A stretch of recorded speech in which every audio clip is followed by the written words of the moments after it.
A little bit past 11:30, so we will go ahead and get started with our March 2024 Lunch and Learn. That is going to be on school safety, threat assessments, guidance, and kind of some best practices and tips for schools on how to handle these things as they come up. Again, there's kind of that balancing act of judging the threat, reacting to the threat, kind of anticipating the threat, and how that goes without completely interrupting the rest of the school's operation and figuring out what can be done kind of in tandem there and on parallel tracks. So we have a couple of speakers here today. I'll start with my own introduction. I am Brett McIntyre with Polk County Emergency Management. I am the training and exercise lead as well as planning section here for the agency. So I put together a lot of these monthly training seminars and speeches. So again, that'll be part of the feedback forms that'll be sent out electronically after the fact here. And we are always open to suggestions for topics that you would like to hear. Again, we like to think of these lunch and learns more as opportunities for you guys to learn and get the topics that you want rather than Polk County Emergency Management up here doing the lectures. So most of the time we like to have invited speakers, topics that you want rather than just us talking about ourselves or something that we're doing. So we do have a couple of guests here today. We also have some coffee here off to the side right below the AED. So if you need a coffee, something to drink, feel free to grab a bit of that. Our two speakers today are going to be Joe Willoughby with the Department of Intelligence Fusion Center, Governor's Safety, School Safety Bureau, DPS. He's got a long signature block. I'm sure he'll go through a little bit more of it. And then we've got Doug Richardson from Des Moines Public Schools here, Public Safety to talk as well. So we'll get kind of that first wide view, kind of over the top view from the state, kind of guidance that they have for schools, things that they're seeing. And then we'll take a little bit of a closer look down in toward some of the things going on with the Des Moines Public Schools. We'll get kind of that two-pronged approach here, a couple of different views for you. And with that, I'm going to go ahead and turn it over to Joe. He's going to take our first half of this. Doug will take the second, and then we should have hopefully about 10 or 15 minutes for questions afterwards, question and answer session. So thank you for being here, Joe, and I'll hand it over to you. All right. Thank you, everyone, coming out. See us chat today. I assume you're all here to see Doug Richardson, so no hard feelings there. But yeah, so today's topic we're going to talk about is school safety and threat reporting. I'm going to chat here for about 15 minutes about what we're seeing from a statewide perspective, and then Doug can get more into the weeds, what he's seeing here locally. But first, I want to give kind of a background about our Governor's School Safety Bureau. As Brett referred to, that is who I work for. I have a lot of bosses, but I'm assigned to our School Safety Bureau and administrator over our Safe and Sound reporting app. So I want to give some background on that and the work we're doing, how we can assist our local law enforcement and our schools to keep our community safe. So summer of 2022, Governor Reynolds put forth $100 million to go towards school safety funding to all of our private and public schools in Iowa. And with that, there's a partnership between Department of Public Safety, Department of Education, and Homeland Security to make sure those funds get distributed. Here's kind of a breakdown of those funds. Over 80% of it is going directly back to schools. Schools can have what we call a vulnerability assessment done at their school buildings, and that's coordinated through Homeland Security. They kind of give a write-up on, okay, here's maybe some weak points you can improve on, and the schools can then apply for a grant and get awarded up to $50,000 per school building to make those enhancements. So this would be things like door locks, bulletproof film, security cameras, more along that nature, and not so much new turf for the football field. The $6 million goes to digital mapping software. This is where all the schools will be mapped and kind of a detailed maps. Those maps can be provided to law enforcement. So in the event of an incident, we'll have a good idea, a good sense of, where law enforcement needs to be wary of when they're responding to that. The remainder of the funds goes towards our school safety bureau staffing funding, our Safe and Sound app, which I want to talk a little bit about, and also school emergency radios to any schools that signed up for those. So we have 4 missions in the Bureau. First 2 are to provide active shooter training to all schools, places of worship, and law enforcement should they want it. It's all free. Our coordinator for that is Jim Stover. He couldn't be here today because he's out doing some training. They use the alert model. It is, like I said, free. He can provide the materials and equipment and get you instructor. If you are interested in that, please reach out to us and Jim, and we'll get you set up and going. We've seen a lot of success, and he's kept very busy this last couple of years. Then I reference our emergency radios. We've had over 1,200 schools sign up and receive those emergency radios. I believe they've all been programmed now. It could be a few remaining, but these are critical. We saw it with Perry. Perry had a radio, and what that kind of provides is immediate contact with local law enforcement, where school staff can hit that button, and local law enforcement will get that notification right away. And what we saw in Perry, that button was hit, and within a couple minutes, there was a officer on the scene. And then lastly, our Safe and Sound app, which I'm going to chat here a little bit about. But first, so I was kind of joining a proven model with this school statewide approach of kind of providing a statewide reporting mechanism to our schools. We know that in most of these incidents that in 80% that somebody knew or had knowledge of what was going to occur. Most times it is a classmate or a teacher at the school.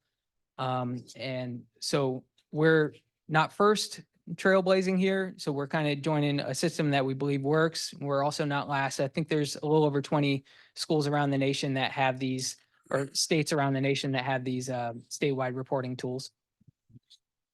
So a little bit about Safe and Sound. There's 3 ways you can make a report: through our website, through the mobile app you can download, or call our tip line. It's free and it's secure and it's anonymous. Just kind of a safe way where kids, students, community can go in and report a tip if they feel the need that the schools or law enforcement need to be aware. So a little bit, I won't get too much into how to make a report. I encourage you to check it out on the website or download the app, and it's very easy to use. Some drop-down boxes. You pick your city, pick the school, and then you submit all the information you can. You can upload videos or photos if you have those as well. I kind of want to get more into the life cycle of a report so you kind of understand how it works. So after you submit a tip, you're immediately put in contact with a call taker, a dispatcher. Our dispatchers are located in state radio. We use our state patrol, state radio 24/7. So you're immediately put into kind of a 2-way live communication. That dispatcher is going to try to collect all the information that we can. So it's an actionable report that we can then get to local law enforcement and to the school. So how that works, the call taker will kind of assess that information. Okay, does it need to go to the school? Does it need to go to law enforcement? In most cases, it is distributed to both local law enforcement and to our school recipients. And you know, in cases where it's maybe child abuse or sexual assault, those will just be going to law enforcement. If it is more of a general complaint, you know, a bullying issue, those might just go just to the school recipients. And then from there, it's up to how local law enforcement and how the schools, they follow their usual protocols on how they handle those tips. We don't mitigate too much into that. If it is an urgent threat to life matter, a planned school attack, something of a serious imminent nature, we will make sure that that's immediately getting followed up on. We will offer our assistance, anything that we can do. If it's providing state agents, state resources, anything like that, we definitely are there to help. So if you are a recipient of one of these tips, this is kind of what it looks like. If you're somewhat familiar with Crime Stoppers, it's a very similar, comes in a PDF report. Our contact information for our special agent in charge is provided on there in case you do need further assistance.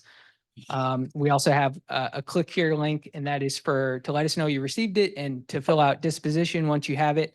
That disposition really helps us close the tip on our end, kind of keeps the integrity of the system as well. So as I mentioned, you can upload videos and photos. If it's a social media thread or if there's threats being communicated on there, we try to gather the URLs, any screenshots we can, again, to kind of make that an actionable report for law enforcement. The charts there might be hard to see, but that's the reporting we've seen so far this year with our Safe and Sound app. You notice a significant uptick after Perry. It's been pretty steady since the Perry incident. It's just kind of heavy on all of our minds, but we are seeing. We've been fortunate where these are legitimate, valid tips that we can follow up on, and local law enforcement can clear those, and the schools can close those out. Again, we have had some unfounded tips, misapplication of the system, reporting cold chicken nuggets or things that shouldn't probably be submitted a tip on, but we want to maintain the integrity of the system. So if you do find that these tips are unfounded or somebody's being harassed or it's spamming, that there are things we can do on our end to block those IP addresses so our system is not getting spammed. And I do want to highlight what we've seen since after Perry. This presentation isn't meant to be a Perry debriefing, but the week after Perry, we saw quite a fallout in reporting, not just through Safe and Sound, but what we saw throughout the state that was reported to us. We had 17 tips just in the week after through Safe and Sound, and then we had a little over a dozen what I call like copycat threats incidents in the week after Perry, where there was a lot of social media threats going around.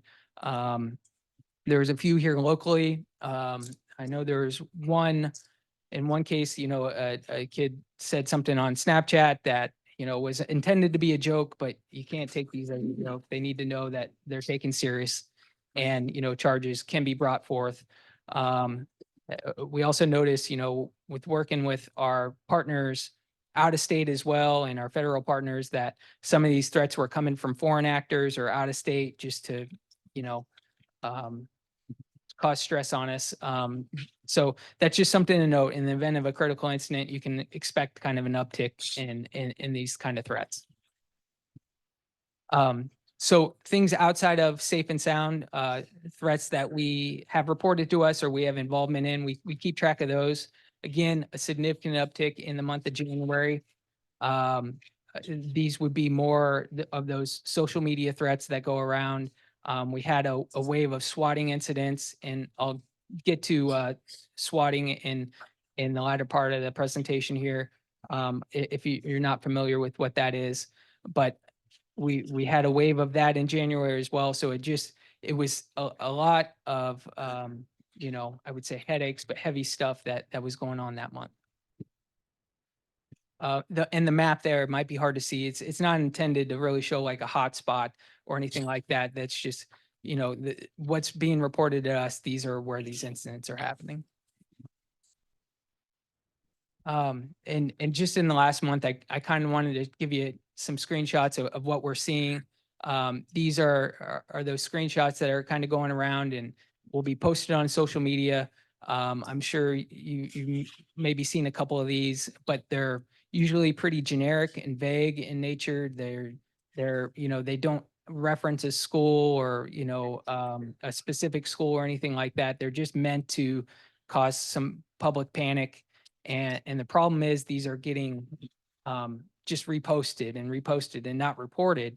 And what affects one school district is likely going to affect another, or maybe even another state. They recirculate, and it's quite a problem. And that's why I want to harp on the importance of information sharing, report it to local law enforcement, report it to your school, and make sure that information gets out there, because if you have that information, it's really going to help inform and curtail the response that schools and local law enforcement have. If they know that it's coming from out of state or another school district's already worked this, you can kind of trace it back to the origination of the source of the threat.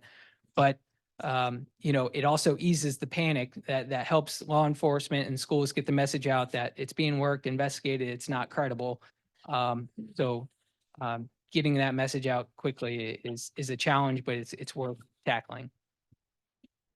So I'm going to kind of close with just best practice recommendations from what we were seeing, and what to kind of look out for, how to evaluate some of these threats. I think CISA puts out a lot of good, I want to credit them because I think they put out a lot of good recommendations from a nationwide perspective, and have a lot of good graphics and handouts and resources that you can find on their website as well. So I want to credit them. But again, report it, don't repost. That's mostly for the community, schools, to let local law enforcement know. Develop a partnership structure. If you're a school, know who your SRO is, or local law enforcement. So when you get these threats, you kind of have that ready to go, where you can bounce it off one another and kind of assess the threats together. Determine the assets you need on scene. You're going to respond to a bomb threat differently how you would a shooting threat. And be prepared to have that parent engagement letter kind of ready to go. Have a template, something you want to inform the public, so to ease the panic a little bit, because kind of keeping it to yourself in a silo will build some distrust. So if it is a urgent, valid, and legitimate threat, and schools have to go in lockdown, you're obviously going to want to communicate that. But if it is a spoofed swatting kind of threat, and you want to let the community know that you worked it, it's not credible, et cetera. So you get those threats in, triage them, assess them, and then develop some learning lessons from experience and build on. So how to evaluate some of those threats, if you see those screenshots, or if you have a threat come through, evaluate it with, are they naming specific schools? Is there a hint that there's proximity? Do they have photos of other kids, or are they naming other students at the school? Is it an airdrop threat? I know we had an airdrop threat not long ago in Ankeny at a school event, and it caused evacuation. Well, that's because airdrop is Apple's Bluetooth messaging system, where if somebody's making that threat, it means it's within close proximity. So those are to be taken a little bit more serious than kind of a generic swatting threat.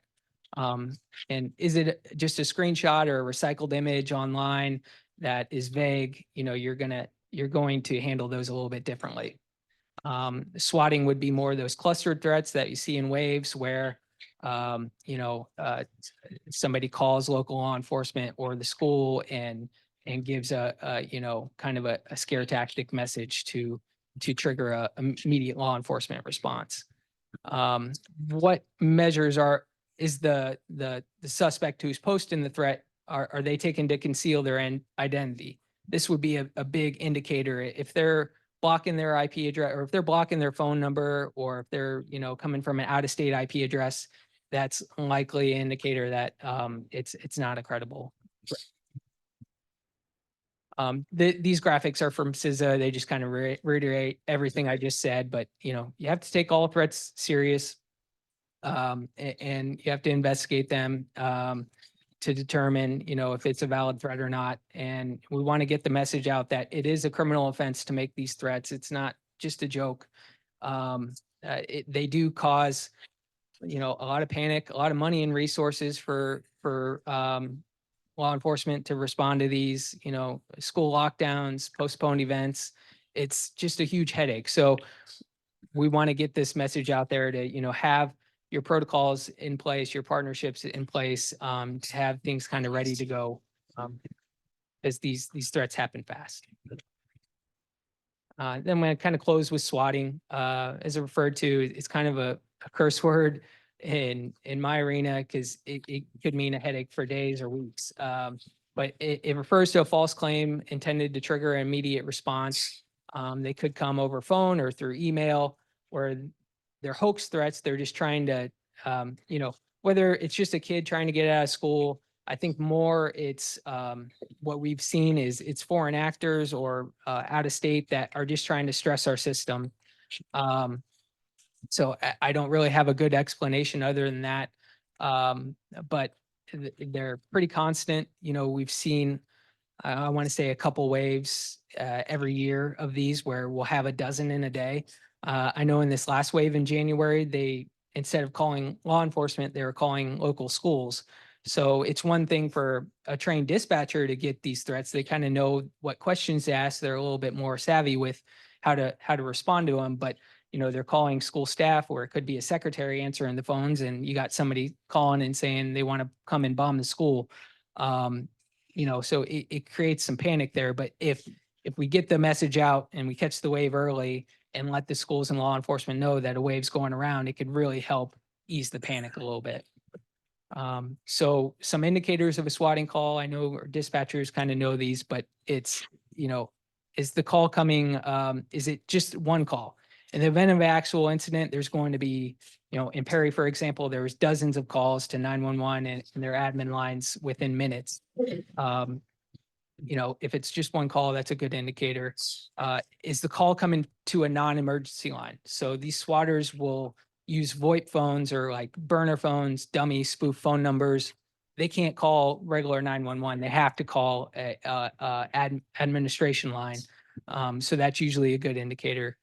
And then, we encourage just to ask questions. Why aren't you calling 911? Why, can you tell me this specific school? Can you give me any further details? Kind of catch them in some inconsistencies. Because a lot of times they'll mispronounce the name. They'll tell you a school classroom number that isn't actually in the building. Sometimes there's background noises. You can hear computer clicking, typing. These are all pretty good indicators. It's a swatting call. Best practices for responding. Again, information share, immediately report the information to law enforcement. If you can get a recording of the call, that's great. If you just know any details, a lot of times they'll use the same name, generic name, or use the same phone number. So try to note all that. Another thing we see is with email threats that come across, usually those will be kind of a mass email to multiple schools at once. But we want you to preserve that. Don't delete the email. Let your IT or law enforcement's tech experts to preserve that, because there are mechanisms that they can do to go back and trace that and kind of link other cases together. So that's my portion. I'll stick around too after Doug's, answer any questions that you might have. Here's our generic kind of email that will hit myself and my boss and Tasha and Jim that you can reach out to. Tasha also brought some swag items, some handouts that will be on the back table. Please feel free to grab those. And yeah, thanks again for coming out and your time.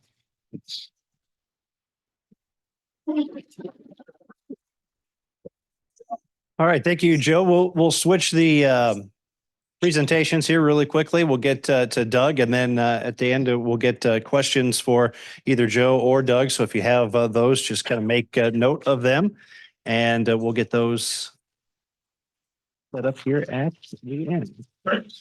Doug, I'll hand this over to you. All right, thanks.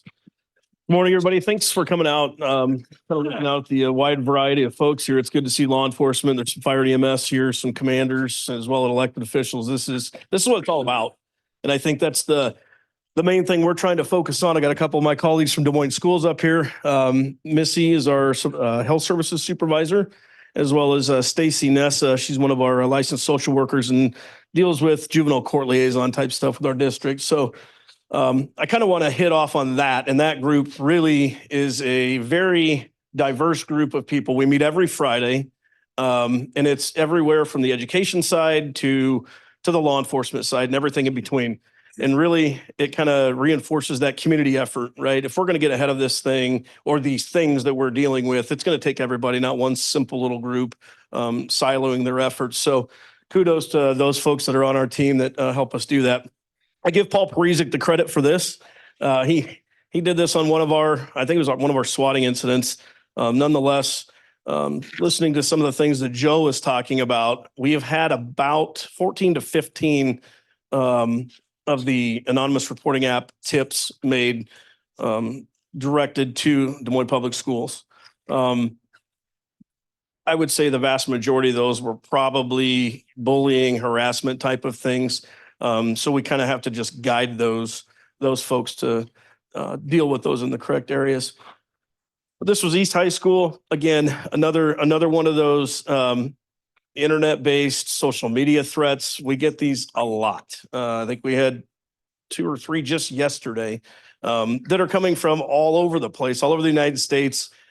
Just gets randomly sent to somebody on a Snapchat page, whatever. Next thing you know, it's in our backyard. So then, of course, we have to lean on our partners of the Des Moines Police Department and the Governor's School Safety Bureau to try and vet these the best we can.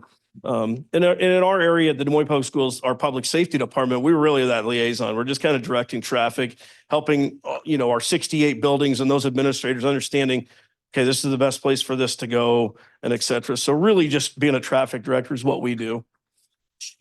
I'm gonna kind of dive into what we specifically do on a daily basis, but as well as some of these tips things, because that's kind of where we're going in this setting. We have a set Monday morning meeting every Monday, 10 a.m. We have a Teams meeting with Des Moines Police detectives. Typically, it's the crimes against persons, sergeants and lieutenants, just to talk about the last week. It's been kind of nice lately. Not a whole lot to talk about. However, we do know that there are things happening at a community level. We're not even talking at a Des Moines school building per se, but there's things happening in the community that spill over into the schools all of the time. We're dealing with a safe and sound tip right now that it's a community level problem. It's not a school issue, but we're trying to help them vet that and get them the help they need. So great relationship with the Des Moines Police Department, trying to work through all of these problems.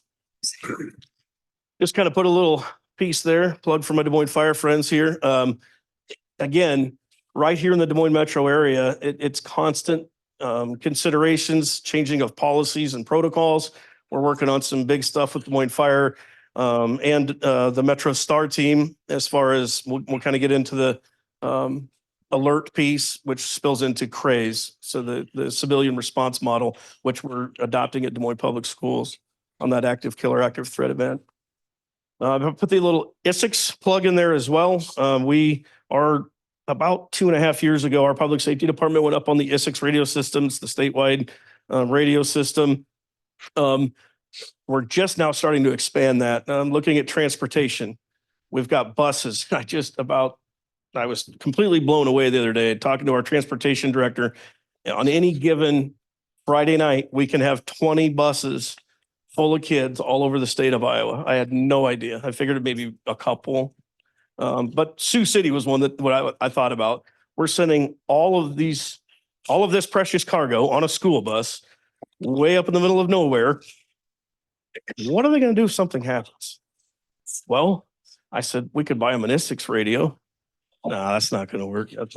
That will. I want to say it was Lyon County, far northwest Iowa. From our office on Dean Avenue, I flipped over to Iowa Call. They thought I was crazy. I just wanted to prove that it could happen. So it worked. So we're getting ready to kind of push that out. The good thing about the ISIX system is everybody can talk to everybody. The bad thing about ISIX is everyone can talk to everyone and sometimes do. Just kind of giving you an idea of that whole ISIX thing. I don't work for the state. I don't have anything to do with this, but just giving you an idea of those little dots on there where these towers are at. So that was one of the big components of us going to the ISIX system. It's just that the wide area footprint. So our dispatch center, we used to have a 24/7, 365. We've got 15 authorized public safety officers. A good number of them are prior law enforcement. Up until recently, about half of them were retired Des Moines officers. Nonetheless, anything from patrol, they're just patrolling the grounds of all of our buildings. We've got 72 buildings total. And about 6.2 million square foot of real estate that they're responsible for. Through that, we do have internal investigations that we do. And obviously working with our partners at Des Moines PD, if there's any of that sort of information, they need on our employees or students. I'm going to throw a little caveat in here. Has anybody seen Dr. Bernie James from Pepperdine University speak on FERPA at all? If you haven't, Google the man. He's a genius. He was, especially for the school folks in here, if you haven't really gotten deep into FERPA, and this man helped write a lot of the FERPA stuff, I feel like, and I'm not even speaking about my district, but I've heard it from some of my colleagues, we hang our hat too much on FERPA because we don't want to get involved in things. And we're worried about giving information to law enforcement that's protected because it's a student's record. When there's a crime afoot and they're investigating something, it's out. It's out the window. Take it a step beyond that. If something bad happens, now where's the egg at? And now what occurred because we failed to do our part? We have to get better about that. So that's one thing that we've really done well with, I think, at Des Moines Public Schools is we've got an MOU. We've got an understanding, an agreement with the Des Moines Police Department. Hey, when you have this, all it is just another layer of protection. There's an agreement that we're going to share information back and forth. Fair enough. So we do monitor, our guys do monitor the HVAC and cooler monitoring stuff, access control schedules, all of those things that really seem like a tertiary piece. But if somebody's going to come in and do some sort of an attack on our school district, well, I can tell you where to go, and you're really going to cripple us from the very beginning. We had the technology piece 2 years ago, or well, just over a year ago, I guess. It crippled us. We had no school for a couple of days. It destroyed us. But there are a few of those vulnerabilities that even since then we've identified and we're trying to work through now. Fire alarms, we get those simultaneously with the Des Moines Fire Department. We have a great relationship with the Fire Prevention Bureau, making sure that, any out of service stuff and those sort of things are getting notified immediately. Our camera system, it's on the Milestone platform, no plug at all for them. But it's about 3,500 views across the district. And you imagine sitting in that room as that dispatcher looking at those 35 views. Ain't happening. So we'll get into it in a second, but we've really started to employ some analytics and the whole AI concept, which makes this a little more doable. And then the safe and sound reports. So Joe's folks are receiving the report at state radio, and depending on what it is, sometimes it'll just come to us. Sometimes it'll go to us and Des Moines PD. The only time it would go to Des Moines and not us is if it was sexual in nature, correct? Okay. So we will immediately start working on that with whoever the on-call supervisor and detectives is. One of the things that we found with our communication system, and it seems like from my conversations with the state folks, is that communications is huge. From my time in fire, EMS, law enforcement, every after-action review is communications was terrible. It was horrible. We couldn't talk to anybody, this and that and the other thing. So within our district, we've got 3 different radio systems that are disparate systems. So we're trying to bridge all of them together. And one of the things that we're just about to pull the trigger on is the Wave dispatch system. Basically, it's very similar to the Motorola core connected consoles. If anybody's in the radio world, the MCC 7500s. But this is an IP-based radio system that we will be able to bridge all of those together. So the legacy Moto Turbo radios, we'll be able to bring through this system onto the IS6 side and vice versa. And we can even add some other things if we wanted to. So this is something that's just about to take off for us. Again, talking about the transportation department, we've got over 100 buses out there. That's a pretty big lift when you're talking about putting an Apex radio in every single bus. Command Central Aware is one of the things that we have had. We're getting ready to boost that up. But basically, the long and short of this slide is our partners at Des Moines PD have this up constantly. They can see every single radio that's on the IS6 network under their department. Well, what we've done is essentially channeled it and tunneled it to them so that they can see where all of our folks are as well. No joke, one day we were down at Lincoln And there was about 5 or 6 of us down there, and the dispatcher called me on my phone. Hey, what you got going on in Lincoln? Just a little fight. Why? It's like, well, I just happened to see on my map there was 6 of you down there. I thought maybe I'd check, make sure everything was okay. So kind of a cool situational awareness piece. But then we'll get in the emergency radios for the buildings here in a minute. Our emergency declaration buttons on our radios also go to Des Moines PD. So we had this $6 million worth of money allocated last year. I believe it was, last fiscal year. What that got for us was 4 zone officers. So they're assigned to the high schools. This is post SRO era. What that looks like in the future, I don't know. But what I do know is we're working ahead, we're working forward. But we have these zone officers that basically are kind of that liaison. And they're just constantly handling things in the high schools alone. One gets doubled up. He gets 2 high schools. But then we added a full-time dispatcher. It's just hard to, coming from that arena, being behind that console, to be good at what you're doing if you're not doing it every day. Our officers were rotating through there. When something happens, AKA the shooting we had at East, even some of the spillover from starts right here, it's entirely too much to ask one person to remember all of the things that need to happen at that point. So that was huge for us to get that person. We'll talk about it in a minute. The entrance hardening stuff. There's some films available. We have pushed that out. Some additional patrol vehicles, cameras, and then adding the AI I already talked about, and then sharing video with DMPD. This is actually kind of morphing as we speak. But as it sits today, if there were to be an event that commanders or somebody in a command post or somebody in dispatch needs to see or wants to see what's going on the ground, and we have a view of that, we can push it over to a screen that Des Moines PD has access to all the time. We kind of landed at that. We're going to give them access to the whole thing, but they're on an Avigilon system, they're on Milestone. They don't want to have to learn a whole new system. So our dispatchers are pretty in tune with what views are where. So they'll just push it out to them so they can see what's going on. Building access to all DMPD patrol vehicles. Fire department, they've either got an axe and a Halligan tool, they're going to get in, or we've got the Knox box system. So they've got Knox keys. They'll give them all the access they want. We're like, well, what are we going to do with the police department? This really came up after we had an accidental activation of an active shooter on the apps that we were using at the time at Lincoln High School. It was a false alarm, thankfully, but nonetheless, it was a perfect storm. The alarm came in of an active shooter at Lincoln. Immediately send everybody. Try to make a phone call to Lincoln. They don't answer. Try and make another phone call to Lincoln. They don't answer. Now, mind you, the person sitting at the dispatch desk is a retired Des Moines police sergeant.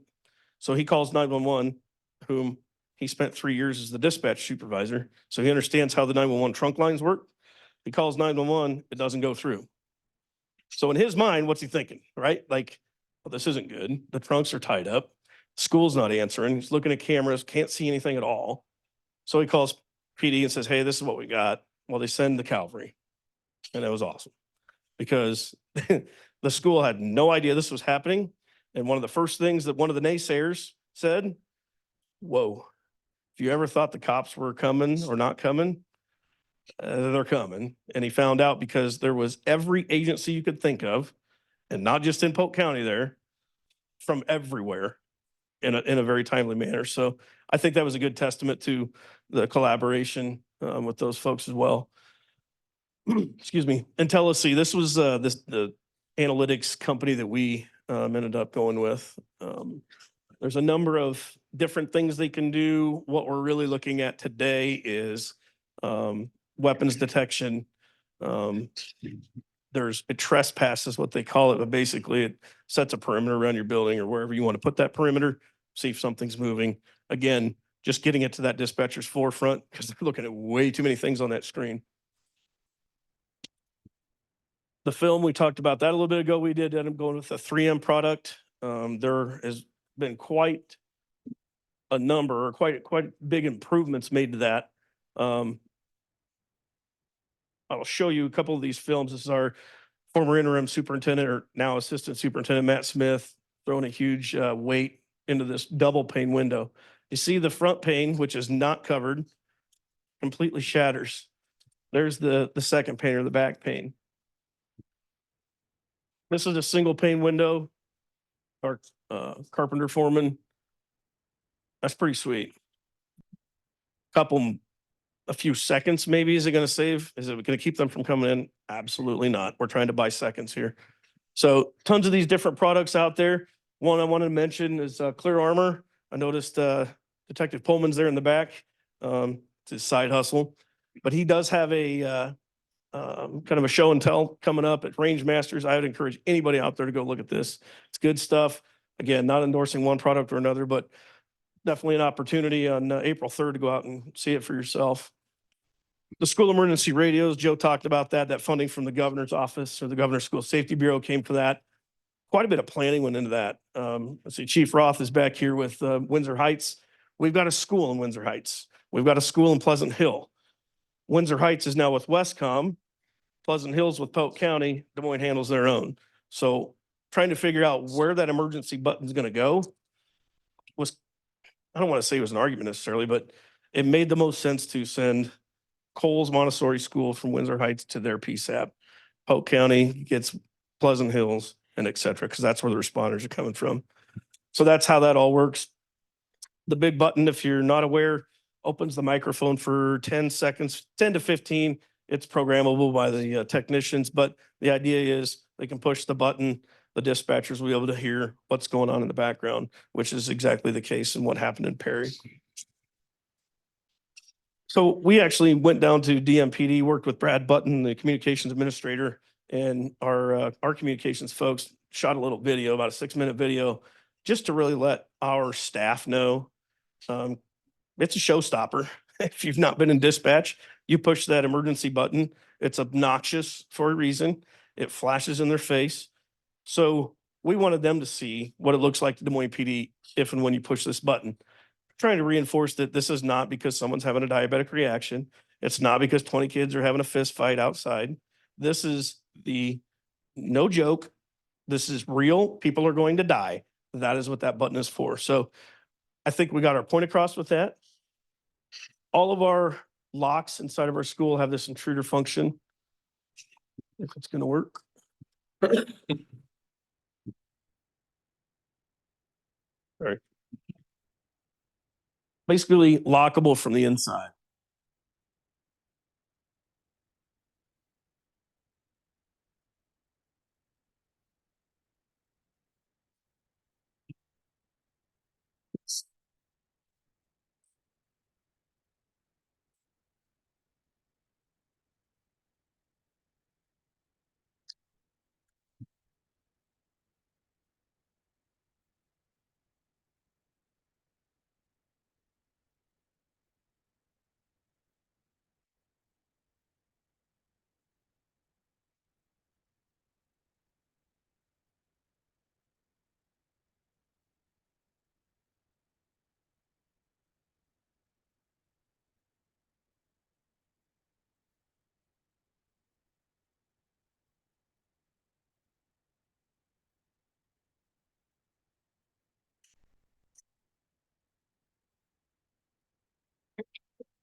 So as you can imagine, changing out all these locks, door, hold open, actuators and those, that's a heavy lift financially.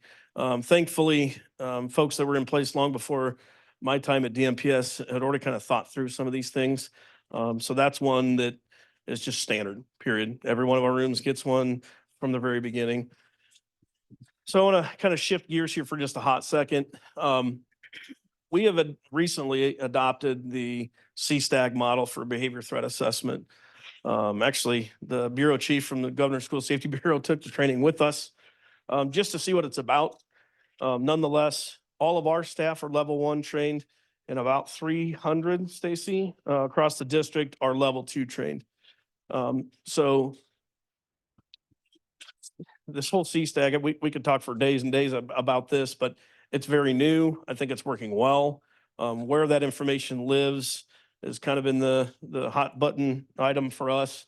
But nonetheless, it's in place and it's happening yet today. So that's good. Obviously, the AED stuff and the CPR stuff, we've been doing that forever. But what we tried to do at DMPS is roll it out more from a community approach, that this isn't for Missy's nurses necessarily.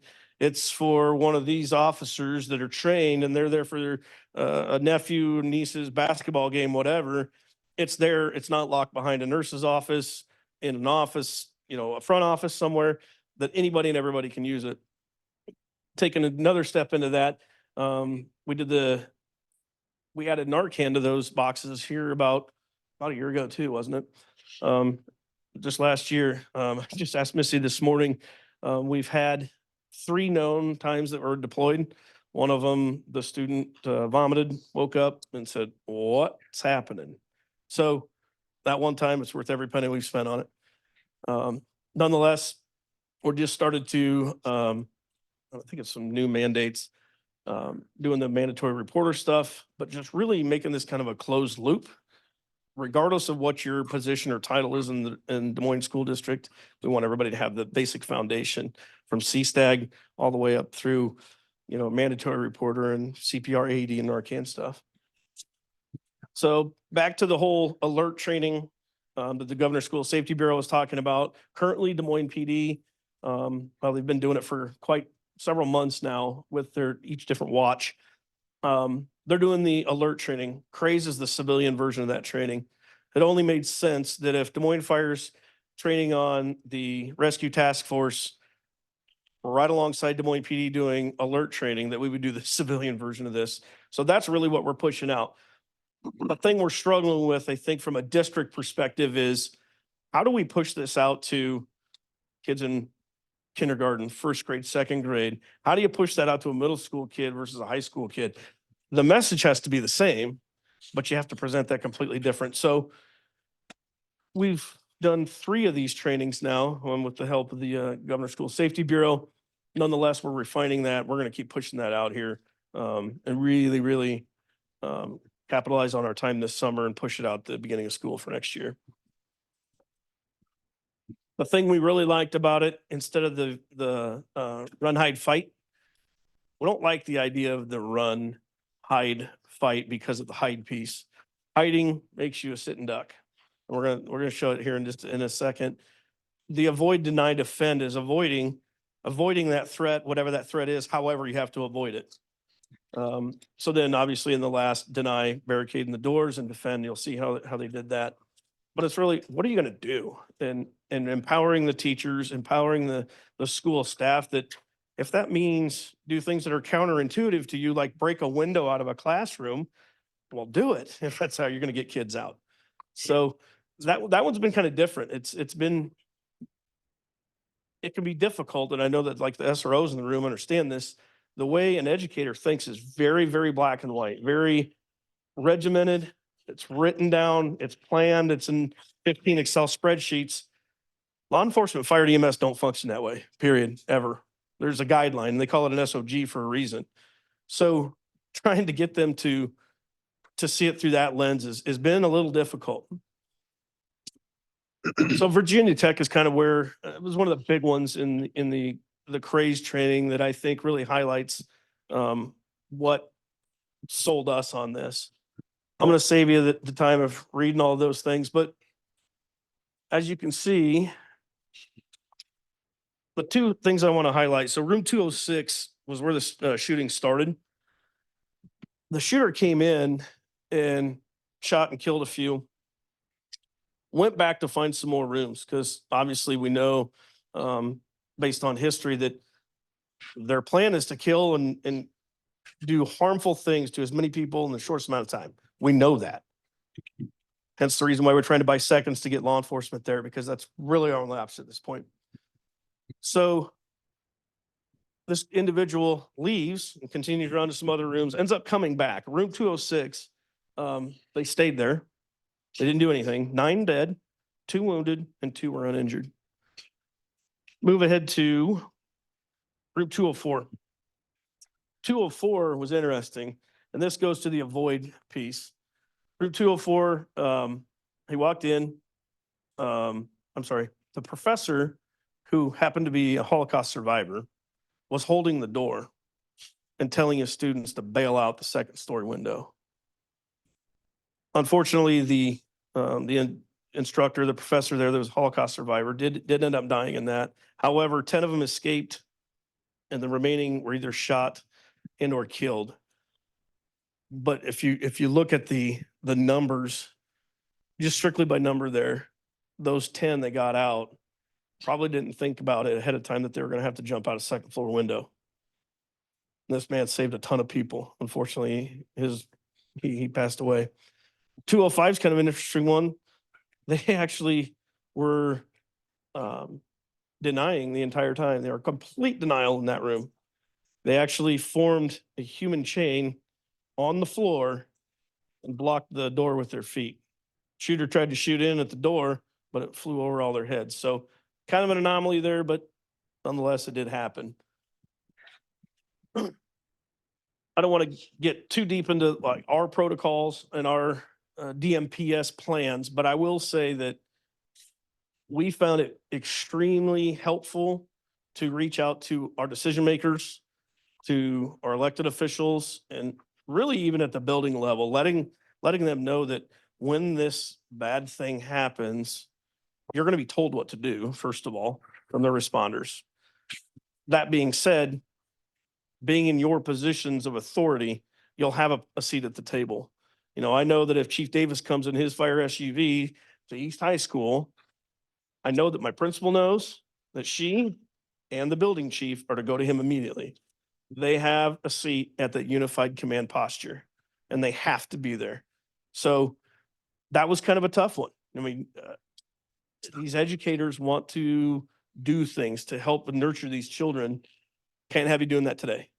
That's a tough one, tough sell. But I think they understood it, seeing the whole reunification process, letting them know that there are plans there. We're not telling you what they are for good reason.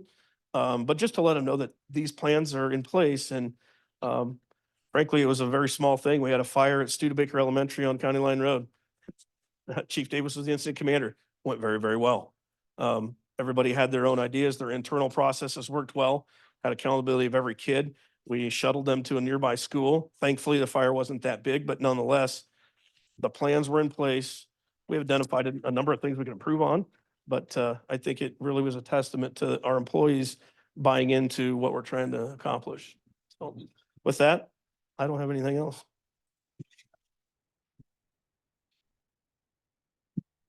All right, thank you, Doug. We've got a few minutes here. We've got a few minutes if anyone has any questions for Joe or Doug on things, clarifications or additional questions that have kind of popped up here during the presentation.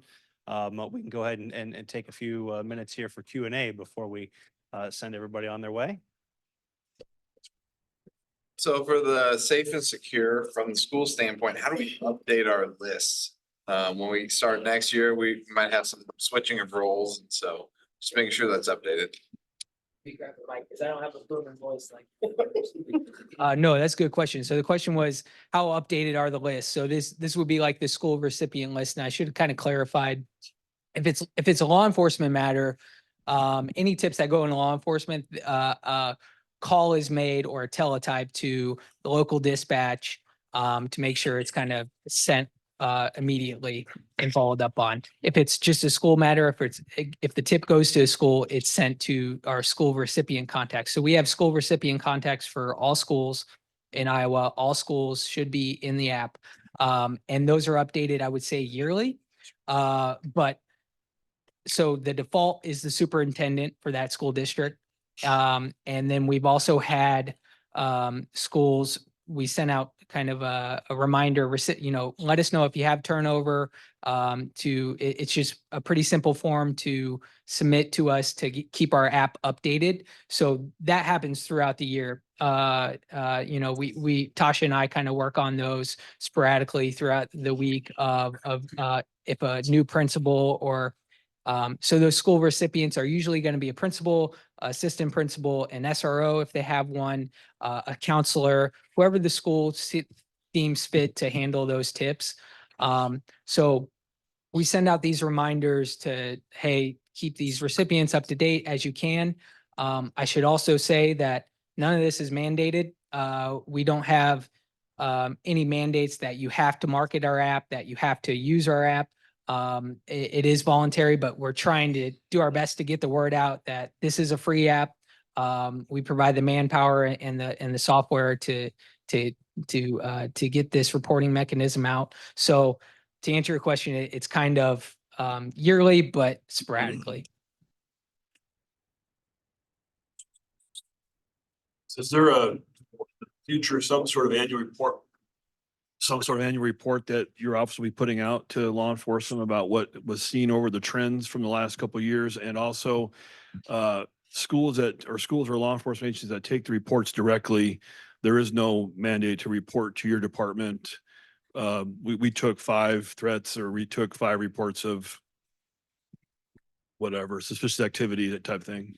Yeah, correct on the no mandates that they have to report to us back. We do usually reach out for disposition after it's been a week or so, just to say, hey, can we close this one out? Did you handle it? And we've seen good feedback from that. We also want to know if it's a false information, something like that, we want to know about it. And so no mandate, but we have seen good buy-in with that. And then your first question, year-end report. Yeah, that's something we are working on, similar to like that graph I kind of showed. We want to put something out like that to show just the numbers we're kind of seeing with that. As you saw, we're seeing maybe 40, 50 tips a month. Colorado gets thousands a month. I don't know if we'll ever trend to that skew. I hope not, for my own sanity, but it could go that way. And we just want to make sure we're prepared and getting that information out. So, the volume of it. We won't be putting out any maps to show like, Des Moines Public Schools received, 30 tips this month. It must be a real problem there. That's Des Moines Public Schools information. If they want any of that data reported to them, we'll go directly with Doug to get them that information. But we're not in the business of showing you hotbeds of where we're seeing a lot of tips. That doesn't necessarily mean that school has a problem. It just means, they're marketing the app and kids are buying into it. Are these trainings available for preschools and colleges, or is it just? Are these trainings available for preschool and colleges in the state, or is it just the public schools and private schools? No, preschools and colleges as well, I believe. And that would be Jim Stover is our contact for that to coordinate those trainings. Okay, thank you.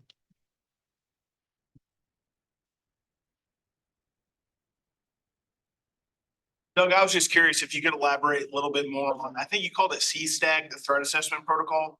I'm not familiar with that. You talked about different levels of trainings. Who puts on that training? Where'd Stacy go? My social worker left the room. So CSTAG is basically Navigate 360's behavioral health threat assessment product. I couldn't tell you how the whole level thing works. Missy, are you able to elaborate at all? So I do know that the level 1 piece was like for our patrol guys. If our patrol officers are out there and there's, in the school and some, student has made some sort of threat, whatever that is, that they can participate, but they're not the one actually asking a lot of the questions and navigating through that continuum assessment is my understanding. But I'm happy to get you connected with Stacy. She knows this stuff in and out.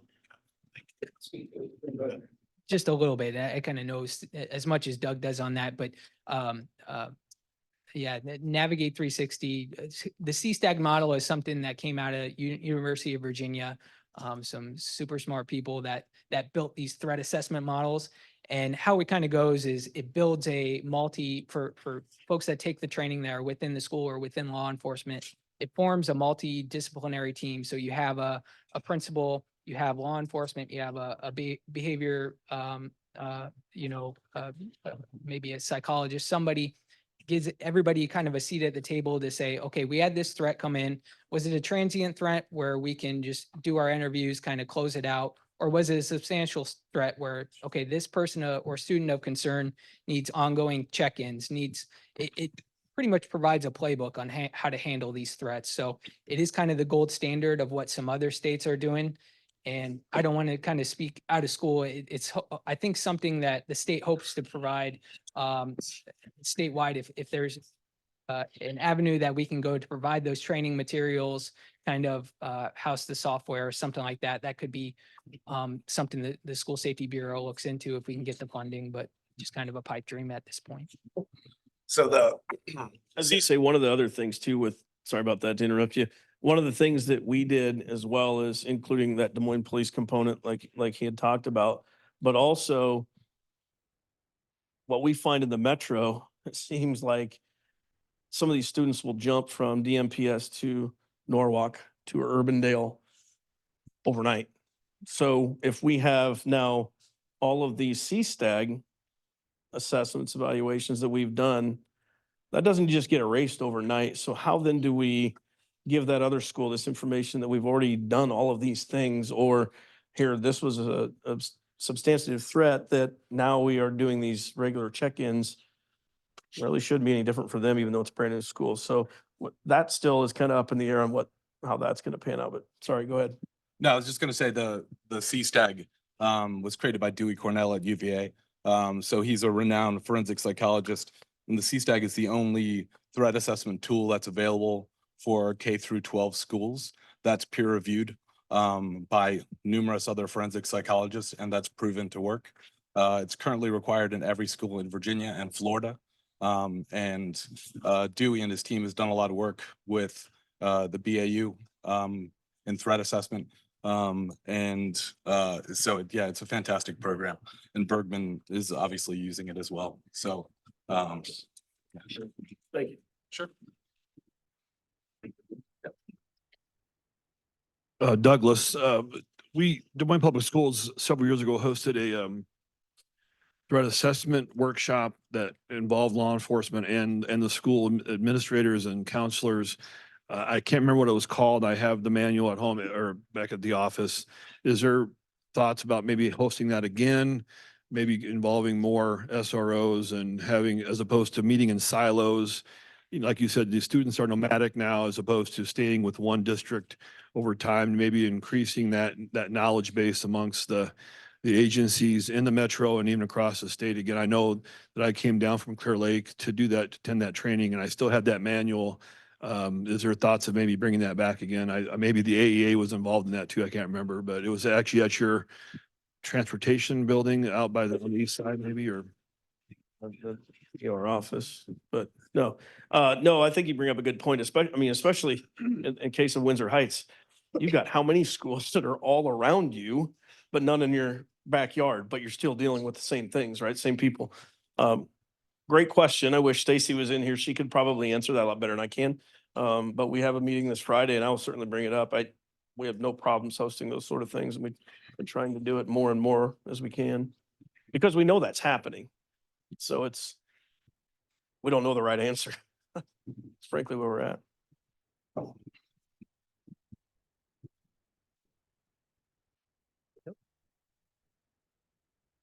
I might steal one for you guys to kind of walk us through a little bit. in terms of how kind of these threats maybe play out in real time. We get closer into the spring here and, maybe somebody thinks, oh, I don't want to go to school today. We'll call in the bomb threat or whatever that threat is. We talked about, trying to differentiate between, what's serious, what's not. You talked about airdrop, but how does that happen in real time and making that decision between, we gotta pull the plug here, we gotta evacuate, or we can kind of investigate this. How do we do this while everything else continues kind of business as usual that day? Yeah, I'll take the statewide and then I'll let Doug speak to more specifically, whether the threat comes through Safe and Sound or, local law enforcement reaches out to investigate. So we'll do everything we can to kind of identify the source of the threat through law enforcement methods. And then also we want to get the word out. So we'll share it on our law enforcement sharing platforms statewide to make sure that gets out to all our law enforcement partners. And then also through the fusion centers, their fusion center in every state, we share it. So that gets out nationwide because a lot of these do leak over across state lines. And then there's methods we're working on to share it with schools as well through our school recipients that we have in Safe and Sound. We also can share it with Department of Education.